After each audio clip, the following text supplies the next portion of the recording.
A guy came into my shop last week bragging about how he has never touched his brake pedal in 3 years. Said Regen handles everything.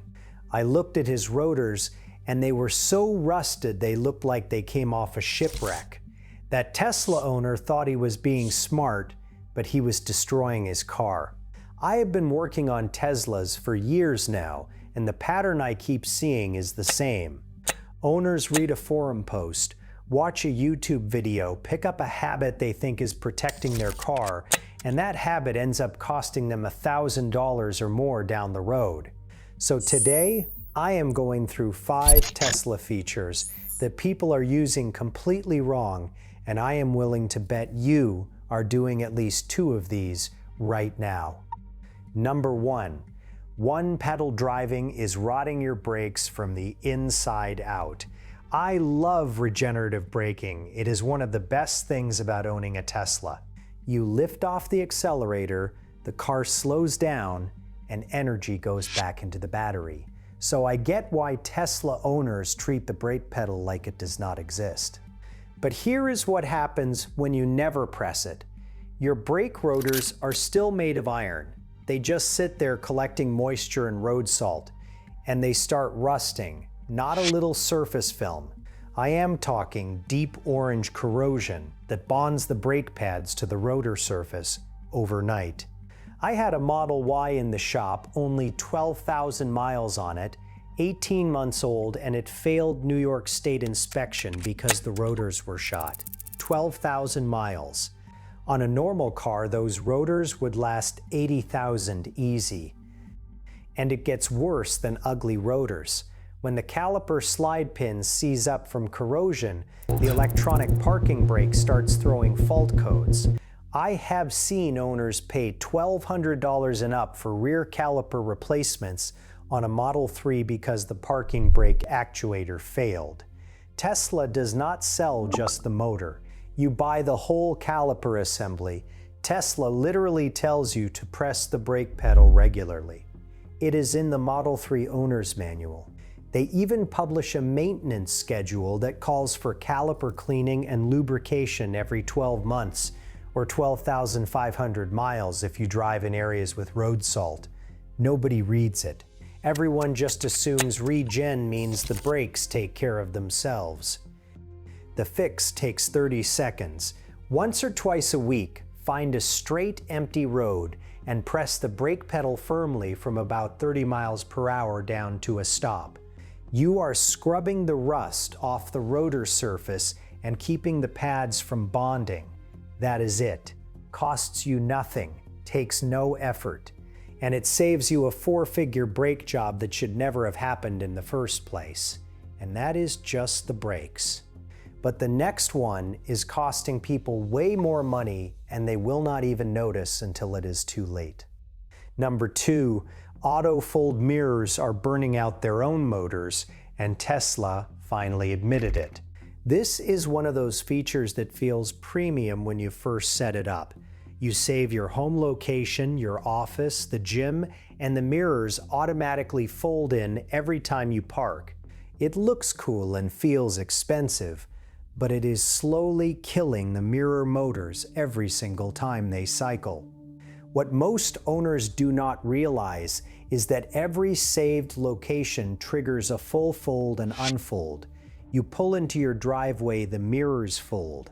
You back out 10 minutes later because you forgot something at the store. They unfold. You get to the store, they fold again. You leave, they unfold. That is 8 to 12 motorcycles in a single errand run. A normal car that only folds mirrors in a tight garage might do 2 cycles a day. Tesla owners with Autofold saved at every location are racking up 3,000 to 4,000 extra cycles a year. The motors were never built for that. A 2020 Model Y owner had his passenger mirror just stop folding after a cold snap. The motor inside the sealed housing burned itself out. Tesla would not sell him just the motor. He had to buy the entire mirror assembly, which includes the camera, the turn signal, the heated glass, all of it. His bill was $972 before tax for one mirror. Other owners have been quoted over $1,300.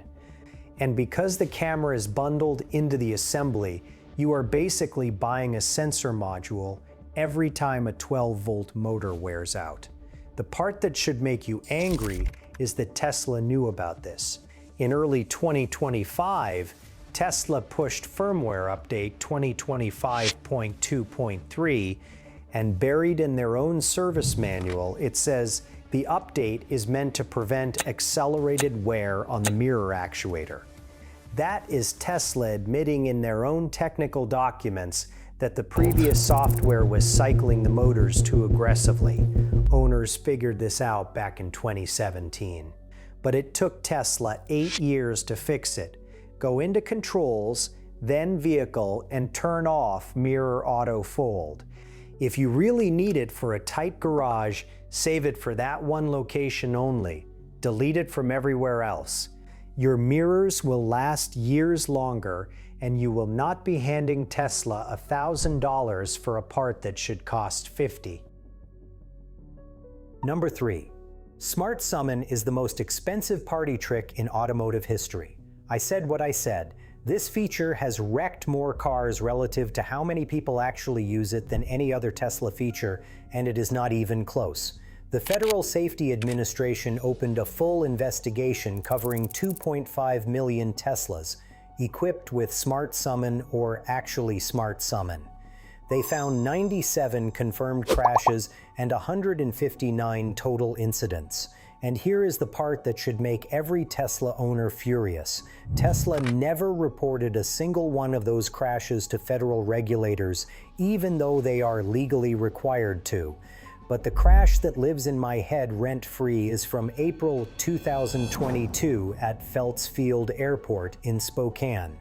An owner tapped Smart Summon on his phone, walked inside a hangar, and watched his Model Y roll across the tarmac and slam into a $3.5 million Cirrus Vision jet. On camera, the video got over 3 million views. And when the owner called Tesla, they said, "Read your terms of service. You pressed the button. That is your liability." Someone in the comments last week asked me whether Tesla insurance covers Smart Summon crashes. The answer is no. Nobody's insurance wants to hear that you sent your car driverless across a parking lot and it hit something. You are paying for the damage to your car and whatever you hit. One guy on Tesla Motors Club used Smart Summon to pull into his garage. The door auto closed mid-entry and it dragged the hurricane brace across his Model X hatch. A $300 repair came out of his pocket. Tesla said it was a beta feature, and it was your responsibility. I have talked to body shop owners who say they are fixing Smart Summon fender damage all the time now. These are low-speed cosmetic hits in parking lots, and they are almost always the owner's fault. Repairs run $500 to $2,000 each, and the insurance company flags you for it. If you want to use Smart Summon, use it only to pull out of a tight parking spot where you can see everything around the car. That is what it is for. Using it to cross a busy lot in rain, at night, around pedestrians is asking to write a check. Keep your finger on the cancel button and never take your eyes off the car. If you are getting value out of this, do me a favor and subscribe. That is all I ask. Just hit the button so you do not miss the next one. But at least with Smart Summon, you get a cancel button. This next mistake, owners did not even know they were doing anything wrong until they were stranded in the middle of January. Number 4. You are pulling up to a supercharger with a freezing cold battery and wondering why nothing works. It was January 2024 in Chicago, and temperatures had dropped to -4 degrees Fahrenheit. 3 supercharger stations across the city turned into parking lots full of dead Teslas. An owner named Tyler Beard sat at the Oak Brook supercharger for 6 hours across 2 days and never got a single kilowatt into his car. Another owner, Brandon Wellborn, was there for 5 hours straight. A third guy landed at O'Hare, walked to his car, found it completely dead, and had to flatbed it to a charger. One owner at the station told a reporter it looked like a bunch of dead robots out there. And here is what actually happened. Every one of those owners drove to the supercharger on a stone-cold battery. They did not precondition. Tesla's battery management system will not let the car fast charge when the pack is too cold. If it did, you would get lithium plating inside the cells, and that is permanent damage you cannot undo. So the car sits there, using its own remaining energy to heat the pack, draining faster than it is charging. The difference is massive. I looked at a side-by-side charging test on this. A preconditioned Tesla went from 10% to 80% in 33 minutes. The cold battery took 42 minutes, and it never even hit half the charging speed.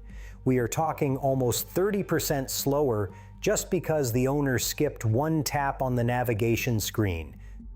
The fix is so simple, it is almost embarrassing. Use the Tesla navigation to route to the supercharger. That is all you have to do. When you navigate to a supercharger through the built-in trip planner, the car automatically starts heating the battery pack 30 to 45 minutes before you arrive. You show up, you plug in, you charge at full speed.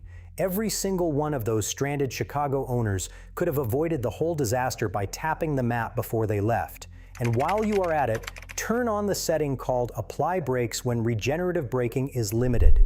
It is buried in controls under Dynamics. When your pack is cold, regenerative braking shuts off without warning. That dotted line on your power bar means you have no engine braking.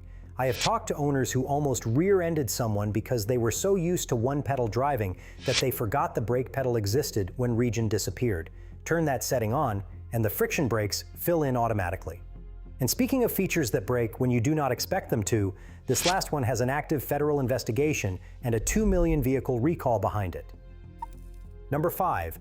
Autopilot's phantom braking problem is real, and it has already caused a major pileup. November 2022, San Francisco Bay Bridge. A 2021 Model S on Autopilot merged into the fast lane, then slammed the brakes at 55 miles per hour for no reason. The road ahead was completely clear. The sudden stop triggered an 8-vehicle chain reaction. 9 people were injured, including a 2-year-old with a head injury. Bridge cameras caught the whole thing on video. This was not a one-off. Federal regulators had already opened an investigation 10 months earlier after 354 phantom braking complaints. By the time they demanded data from Tesla, that number had grown to 758. Owners described the car slamming the brakes on open highway for shadows, overpasses, road signs, and sometimes nothing at all. One complaint described it as feeling like hitting a wall at 70 miles per hour.